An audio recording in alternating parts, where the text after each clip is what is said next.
My name is Alice Bucknell. I'm an artist, writer, and educator from Los Angeles, and currently we're standing inside of Persistent Worlds, which is my first museum solo show here at Kunsthalle Praha. Persistent Worlds is an exhibition that has 4 different works in it. There's 2 films which are called The Alluvials and Staring at the Sun, which you see behind me, and 2 games, which would be Small Void and Nightcrawlers.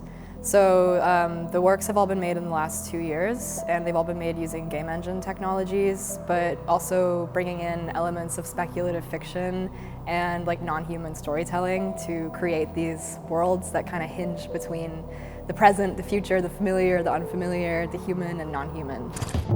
Persistent Worlds is a special exhibition in a way that it brings together different media. It brings together a video game, but also game engine-based videos, which define Alice's practice, since these are the 2 main outputs of their research project. One could say that this is also a pivotal moment, since it's not that ubiquitous. Actually, it's rather sporadic to have video games in an institutional context, in a contemporary art context.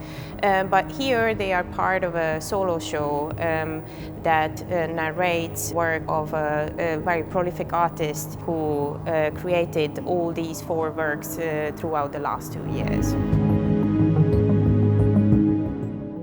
Staring at the Sun is a 2-channel video installation as well as a selection of 7 sculptures. The sculptures themselves are representing sort of protagonists in this work, which I call a sci-fi documentary. So it's really pulling from a lot of research that was done on the ground with various climate scientists, computer scientists, atmospheric researchers, people from like NASA, the National Center for Atmospheric Research in the US, as well as EPFL in Switzerland. And the film is really looking at the kind of, I would say, the future of climate simulators.